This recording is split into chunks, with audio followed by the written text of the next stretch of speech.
Greetings everyone, this is Major making another video in regards to some of the things that I spoke about, but hopefully today I think I believe that you shouldn't just talk about problems.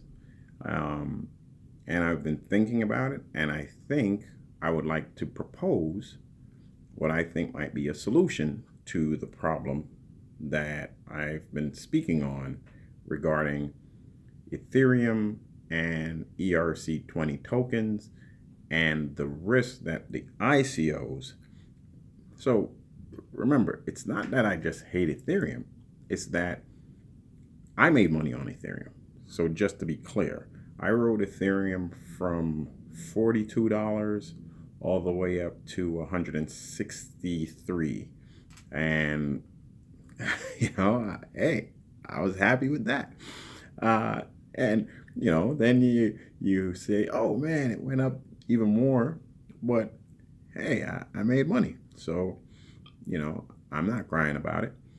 But because so that let's speak on why I invested in Ethereum at 40 something dollars and got out when I did, because when I saw it making its move from in the teens into the 40s, I said, oh, wait a second. This is based on the ICO boom that I saw coming. And then the boom happened, and I was able to ride it all the way up to the mid to higher hundreds. And then I got out because I saw it starting to get a little frothy with ICOs, and that's why I got out. And then, so I was cool with it. I made money. That's not a problem. But what happened is that I started thinking about and looking at the situation and seeing, well, let me tell you what happened. One day I'm doing a non-Ethereum. I'm already out of Ethereum. I started doing a non-Ethereum transaction on Coinbase, and Coinbase was down. And I said, what's going on? I couldn't, and this was maybe 6 weeks ago. I think you all remember when the first real situation happened. And then when I did the research, I found out it was because of the rush for an ICO that really kind of compromised Coinbase. Now, this is not the GDAX situation. This was, I think, Status or one of those initial big ICOs or basic attention token. And then you saw, whether it was Status, basic attention token, Bancor, all of these things that started stressing the Ethereum network, which put stress on the exchange. But I'm not here to rehash that theory, because once again, it's just a theory I have that these things are going to crash, these ERC20 tokens, and because of Ethereum's large footprint, that it's not just Ethereum, you have to include all of these ERC20 tokens to say what's the footprint that Ethereum has. I think basically Ethereum has a much larger footprint than any other platform. Bitcoin, Dash, NEM, none of these other platforms have the footprint and reach that Ethereum has, which makes it more vulnerable. And also another thing is when you look at the concentration. So remember, I have no interest. I don't want to see Ethereum crash. Ethereum is the number 2 coin. 25 billion, 26 billion market cap. If Ethereum goes down, once again, all of our coins, even people who don't have Ethereum. So when people are saying to me, what do you care about Ethereum? You don't own any Ethereum anymore.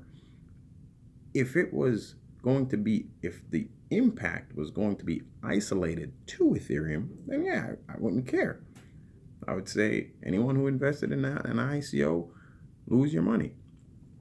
But I see what I'm connecting the dot to that no one else is connecting the dot to is I hear a lot of people that are anti-ICOs, even Ethereum people, anti-ICOs, and they're like, the ICOs are bad, but Ethereum is good. Not understanding that Ethereum is a platform for ICOs. That's what caused the rise.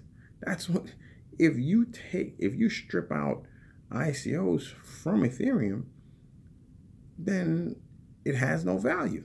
Its value is based that these companies, people are going to have to buy Ethereum to buy into an ICO. Okay? Now, if I'm wrong about something, please correct me. But why I bought into Ethereum is because I calculated, this was my calculation. People are going to have to buy Ethereum to buy into an ICO. Then when that ICO company wishes to do any kind of business and actually run on the Ethereum blockchain, that company is going to have to buy more Ethereum or Ether to pay the gas to operate their business, smart contracts and such. So I said, this makes sense. So of course, Ethereum is going to rise. I did that and made money. But then when I started to do more analysis and saw the stresses in the system, that's when I started saying, wait a second. For example, remember I told you, these ICO companies are going to, that you gave them Ether, and they're going to dump that Ether in order to run their business. That's the point, is that unless a developers, or unless they're going to pay their employees in Ethereum and pay contractors and pay manufacturers to get machines in Ethereum, they're going to have to dump that Ethereum onto the market in order to, get fiat in order to pay, because still, in order to run your day-to-day business, you're going to need fiat. Okay, what happened? Look at the EOS. So EOS comes out one day, and right now, block one, because you can see it. Go and Ether scan, and you'll see, what do? Dan Larimer selling 80,000 Ethereum, dumping 80,000. That's almost $20 million. Okay. Why? Because they're now cashing out. So you might see, and they have, according to the reports, they have over 600, almost 700,000 Ethereum. Okay, so he just dumped 80,000 of it. It's gonna keep dumping more and more every single day, because, and I want to speak on Dan Larimer real quick. See, he's gaming the system. He understood. I invested in Steemit. He made Steemit. Love Steemit. I need to start posting on Steemit, by the way. I love Steemit. Thought the guy was going to stay and really, just keep focused on Steemit. No. Took the money from Steemit, went to BitShares. I followed him to BitShares. Like, yeah, BitShares, decentralized, exchange. Great idea. Love it. Wait a second. And the guy left again, and he's now doing EOS. It's just about money, more money, more money, more money. Hey, I'm not anti a guy making money, but I understand what he's doing. He could care less about he's not fully vested in cares and loves these projects. He understands Ethereum is where the money is. Ethereum is where people are willing to give you money. So I'm going to do this. EOS is supposed to be an Ethereum competitor, but he's launching it on Ethereum. Why? Because he knows that if you launch on something else, like, for example, somebody finally, I got the name of the company, but finally today you had someone launch an ICO on Ethereum Classic. Well, we'll see how that goes. Don't think it's going to go that well because Ethereum is where all the big money is. So everyone's willing to give Ethereum to support ICOs. But I did say about solution, and I'm 10 minutes in already, but here's the solution. This is what I think we need to do, and I'd like for you to share this information and see if you agree with it. What I think the solution is, because remember, my main thing is, hey, I don't care about whether you own Ethereum, participate in an ICO, own an ERC20 token. My concern is systemic risk to those of us that do not own Ethereum or ERC20 token, who did not participate in an ICO. That's the issue. The issue is, if I'm correct and these people start dumping and Ethereum crashes due to the stress on the network, or B, these ICO, you all call them scammers. Well, these scammers, everyone out there who's talking about they're scammers and they're thieves, first thing, I don't think so, because you gave them the money. So I don't think, if I go to a strip club and I throw money at a stripper and I'm thinking in my mind, well, hopefully later on she'll have sex with me, and she doesn't, and she just gets up, scoops up all my money and walks out and say, thanks, baby. Did she scam me? No. Throw the money at her. Okay, so if you're throwing money at Dan Larimer and all these ICOs, they're not scamming you. They're back to EOS real quick. It tells you in the investor agreement that this token is useless. Go read it. Don't listen to me. Go read it. It tells you in there, this token does nothing. This is amazing. But it tells you that. Go read it. But back to the solution. So what I think we should do, exchanges, because remember, as I said, the second thing was that these scammers, as Tone Vase and a lot of people in the community are calling them. So if you think they're scammers, I think they're just businessmen that are business people that are going to do what's in their best business interests. And if you gave me $100 million, I'm going to spend it. Okay? That's it. I'm in business. Hey, you give me the money, no conditions, no strings attached, nothing. Okay, it's time for me to now spend the money. Now, okay. So I think they're going to dump. You're going to see major dumps. Think back to that Coinbase GDAX situation.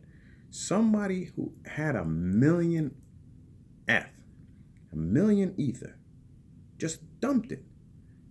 That was somebody really who, well, why is that? Because more than likely they didn't pay for it. I guarantee you that was some ICO person or that could care less. Because if you got something for free, if somebody just gave you 1 million Ethereum, what do I care? If it averages out that I got $100 for each, that's $100 million.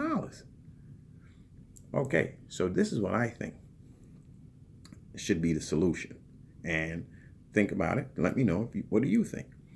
I think we should do like what was done with certain banks during the bailout, where they did a bad bank, where you basically ring fence all Ethereum and ERC20 tokens. So on these exchanges, Coinbase, send this to Dan Larimer, Coinbase, Poloniex, Bittrex, Bitfinex, all these big exchanges need to create pretty much like a separate system for Ethereum and ERC20 tokens, because the reason, once again, they have the biggest footprint. No other coin, so why not? I'm singling out Ethereum because they are the only one that has this footprint. No other system, platform, network has this kind of footprint. So this is where the systemic risk lays. So because of this risk that this network poses with such a large footprint, that can have a ripple effect throughout the entire market, is to really ring fence, close it in, create a separate network where the exchange can still, so people with Bitcoin, people Dash, people at NEM, Ripple can still operate, even if this section, all of these coins of chaos, because remember, see, everyone wants to talk about ICOs, but if those ICOs start to explode and implode and start dumping, it's going to have a negative impact on Ethereum, which will, in this current system, which will have a negative impact on the entire market. What I say, the solution is to, within these exchanges, to create a system where it's kind of isolated. Those ERC20 tokens, Ethereum and all their ERC20 tokens and all that large footprint would be separated. So your exchange can still function even if something were to happen with this Ethereum and their entire network of ERC20 tokens. Let me know, do you think that's a good idea? Because what I'm saying is it would eliminate it would just isolate any negative or impact from the rest of the cryptocurrency market. We wouldn't, because I think that's why you see red across the board, is that things are happening on the Ethereum network, which causes a ripple effect throughout the entire ERC20 token world, which then has an impact on all of the exchanges, which then has an impact on every single currency. So that's why I think it's important to come up with a solution before the problem. So yes, that's not happening right now, but that's the point. As business people, we should be thinking ahead. Is this a possibility? If you think I'm just in la la land and I'm way off, then okay, then you don't need to. But if you do think this is a possibility, then I advise we should start a campaign for all of these exchanges to ring fence this so that it doesn't have a ripple effect throughout the entire cryptocurrency market. Because if you don't hold Ethereum, if you didn't participate in the ICO, if you did all the right things, if you didn't get involved, why should you suffer? They're benefiting. Hey, so if just like you benefit, you're the only one that's benefiting from participating in ICOs and doing all of this, great, have at it. But I shouldn't have to suffer if and when, I believe when, it all falls apart. People like myself and any other person who didn't participate shouldn't have to suffer. So let me know what you think, and share this if you agree with it. Thank you.